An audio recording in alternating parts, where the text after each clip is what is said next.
BJP ಮುಖಂಡ ಯೋಗೇಶ್ ಗೌಡ ಕೊಲೆ case ವಿಚಾರದಲ್ಲಿ ಇಂದು ಮಾಜಿ ಸಚಿವ ವಿನಯ್ ಕುಲಕರ್ಣಿ ಭವಿಷ್ಯ ನಿರ್ಧಾರ ಆಗುತ್ತಾ? ಹಾಗಾದ್ರೆ ಶಿಕ್ಷೆ ಆಗುತ್ತಾ ಅಥವಾ ಈ ಕೇಸೇ ಖುಲಾಸೆ ಆಗುತ್ತಾ ಅನ್ನೋ ಪ್ರಶ್ನೆ ಹುಟ್ಟುತ್ತಾ ಇದೆ. ಹಾಗಾಗಿ ಎಲ್ಲರಿಗೂ ಕೂಡ ಸದ್ಯಕ್ಕೆ ಕೋರ್ಟ್ನತ್ತ ಚಿತ್ತಾ ಇದೆ. ವಿನಯ್ ಕುಲಕರ್ಣಿ ಸೇರಿ 21 ಆರೋಪಿಗಳಿಗೆ ಈಗ ಟೆನ್ಷನ್ ಶುರುವಾಗಿದೆ. ಧಾರವಾಡದ ಬಿಜೆಪಿ ಮುಖಂಡ ಯೋಗೇಶ್ ಗೌಡ ಕೊಲೆ ಕೇಸ್ ಪ್ರಕರಣ ಇದು.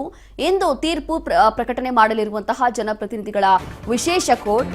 ಹಾಗಾಗಿ ಇದೀಗ ಶಾಸಕ ವಿನಯ್ ಕುಲಕರ್ಣಿ ಪ್ರಮುಖ ಆರೋಪಿಯಾಗಿರುವಂತಹ ಕೊಲೆ ಕೇಸ್ ಇದು. ಇಂದು ತೀರ್ಪನ್ನ ಪ್ರಕಟಣೆ ಮಾಡಲಿದೆ ಜನಪ್ರತಿನಿಧಿಗಳ ವಿಶೇಷ ಕೋರ್ಟ್.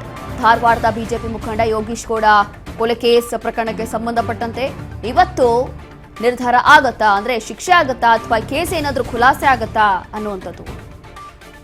2016ರ ಜೂನ್ 15ರಂದು ಧಾರವಾಡದ ಜಿಮ್ಸ್ನಲ್ಲಿ ಕೊಲೆ ಮಾಡಲಾಗಿತ್ತು. 20 ಲಕ್ಷ ಸುಪಾರಿ ಕೊಟ್ಟು ಕೊಲೆ ಮಾಡಿಸಿದಂತ ಆರೋಪ ವಿನಯ್ ಕುಲಕರ್ಣಿ ಮೇಲೆ ಇದೆ. ಜಿಲ್ಲಾ ಪಂಚಾಯತ್ ಸಭೆಯಲ್ಲಿ ನಡೆದಿದ್ದಂತಹ ಗಲಾಟೆ ಅದು ಹಳೆಯ ದ್ವೇಷದಿಂದ ಕೊಲೆ ಮಾಡಿದ್ದಾರೆ ಅನ್ನುವಂಥ ಆರೋಪ.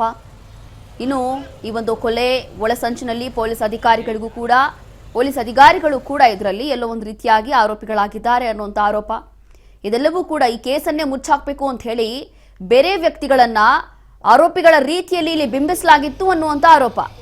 ಸಿಬಿಐ ತನಿಖೆಗೆ ಕೊಟ್ಟ ನಂತರ ವಿನಯ್ ಕುಲಕರ್ಣಿ ಪಾತ್ರ ಬಹಿರಂಗ ಆಗಿತ್ತು. ಅದಾದ ನಂತರ A1 ಬಸವರಾಜ್ ಮುತ್ತಗಿ ನಂತರ ಮಾಫಿ ಆಯಿತು. ಸಾಕ್ಷಿಯಾಗಿ ಹೇಳಿಕೆ ಕೂಡ ದಾಖಲು ಮಾಡಲಾಗಿತ್ತು. ಇನ್ನು ಈ ಒಂದು ಕೊಲೆಯಲ್ಲಿ ವಿನಯ್ ಕುಲಕರ್ಣಿ ಪಾತ್ರದ ಬಗ್ಗೆ ಹೇಳಿಕೆಯನ್ನ ಕೊಟ್ಟಿರುವಂತದ್ದು ಮುತ್ತಗಿ. ಯೋಗೇಶ್ ಗೌಡ ಪತ್ನಿ ಸೇರಿ ಹಲವರು ಪ್ರತಿಕೂಲ ಸಾಕ್ಷಿಗಳು ಆಗಿದ್ದಾರೆ ಈ ಒಂದು ಕೊಲೆ ಕೇಸಲ್ಲಿ.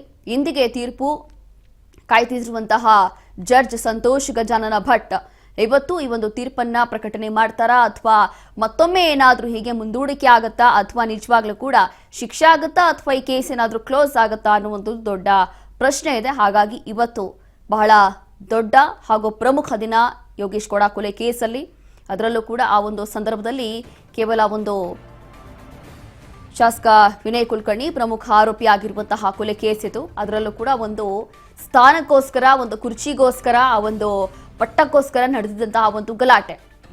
ಅದಾದ ನಂತರ 20 ಲಕ್ಷ ಸುಪಾರಿ ಕೊಟ್ಟು ಅವರನ್ನ ಭೀಕರವಾಗಿ ಹತ್ಯೆ ಮಾಡಲಾಯಿತು. ಜಿಲ್ಲಾ ಪಂಚಾಯತ್ ಸಭೆಯಲ್ಲೇ ಆ ಒಂದು ಗಲಾಟೆ ನಡೆದಿತ್ತು. ಅದಾದ ನಂತರ ಎಲ್ಲವೂ ಕೂಡ ಈ ಒಂದು ಕೊಲೆಯನ್ನ ಮುಚ್ಚಾಕ್ಲಿಕ್ಕೆ, ಕೊಲೆ ಆದ ನಂತರ ಒಂದು ಜಗಳ ಆಗುತ್ತೆ, ಜಗಳ ಆಗಿ ಅದಾದ ನಂತರ ಕೊಲೆ ಆಗುತ್ತೆ. ಆ ಒಂದು ಕೊಲೆಯನ್ನ ಮುಚ್ಚಾಕ್ಲಿಕ್ಕೆ ಪೊಲೀಸರೇ ಇವರಿಗೆ ಸಹಾಯ ಮಾಡಿದ್ರು, ಅವರೇ ಈ ಒಂದು ಒಳಸಂಚಿನಲ್ಲಿ ಭಾಗಿಯಾಗಿದ್ರು ಅನ್ನುವಂಥ ಆರೋಪ.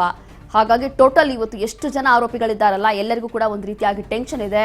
ಇವತ್ತು ಕೋರ್ಟ್ ತೀರ್ಪನ್ನ ಪ್ರಕಟಣೆ ಮಾಡುತ್ತಾ ಅಥವಾ ಶಿಕ್ಷೆ ಆಗುತ್ತಾ ಅಥವಾ ನಿಜವಾಗ್ಲೂ ಕೂಡ ಏನಾದರೂ ಈ ಒಂದು ಕೇಸ್ ಖುಲಾಸೆ ಆಗುತ್ತಾ ಅಥವಾ ಏನಾದರೂ ಮತ್ತೊಮ್ಮೆ ಮುಂದೂಡಿಕೆ ಆಗುತ್ತಾ ಅನ್ನುವಂಥದ್ದು ಸದ್ಯದಲ್ಲಿ ಕಾದು ನೋಡಬೇಕಾಗತ್ತೆ.